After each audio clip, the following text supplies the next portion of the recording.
So it's getting a bit fresh out here in the Nordic woodshed, so I better get a move on. What's on my mind today is actually the pace. Specifically, really, how do leaders actually keep up with the pace of change that generative AI is affecting on organizations of all sizes, whether they're startups, whether they're SMEs, small and medium enterprises, or whether they're corporates or even educational institutions or government institutions, public services. The pace of change is dramatic and it's affecting every kind of job function. So I think the best way to explain what's on my mind is to recount a story that happened this week in my own organization. Now we're about 110 people, and we pulled all of the leaders together to try and calibrate where we were on our generative AI strategy. And we had a lot of great input, a lot of great discussions, and then we went away, back to the business, back to serving our customers. By coincidence, the next day, we actually had an all-company update where colleagues, employees from within those teams were actually giving updates to the entire organization on their own use of generative AI tools in different projects and serving different customers in different ways. And actually, it was pretty astounding to learn and to realize that the employees in our teams, our colleagues, engineers, project managers, consultants, were way ahead of our own expectations of where we actually thought we were. Now, that was a pretty humbling experience. It was also very exciting, inspiring.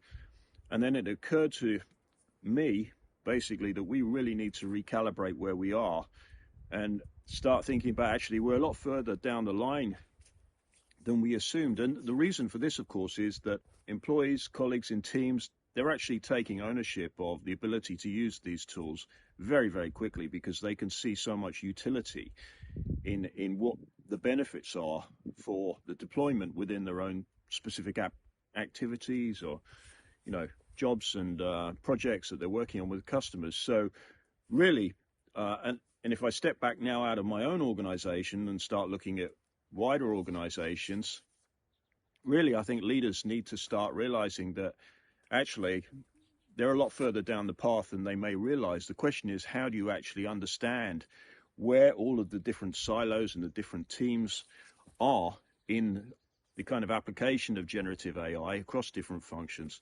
And how do we actually disseminate all of that capability across the areas where it's actually maybe lagging a little bit behind?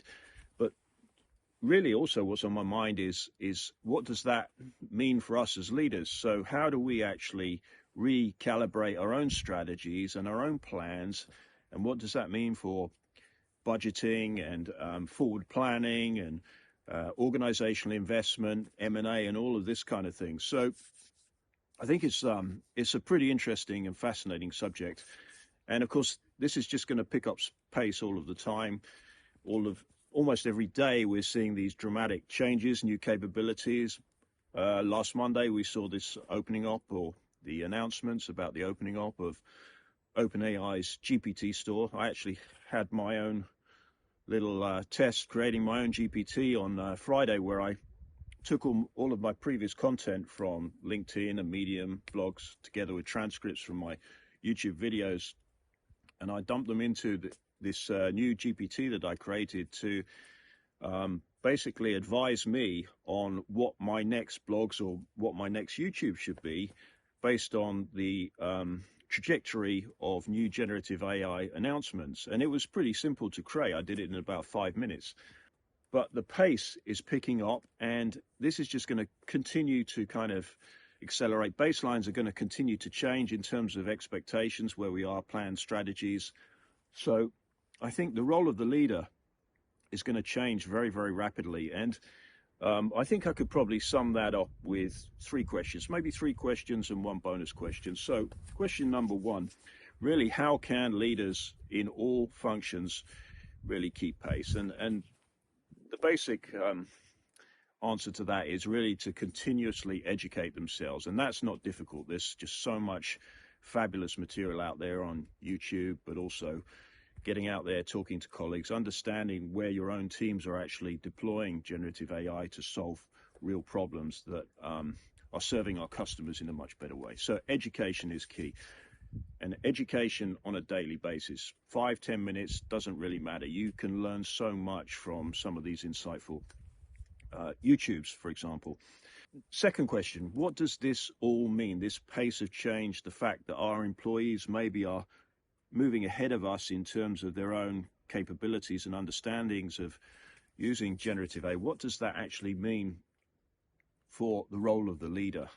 And how do we have to shape that leader? How does the role of the leader kind of morph and adapt itself to the different situations moving forward?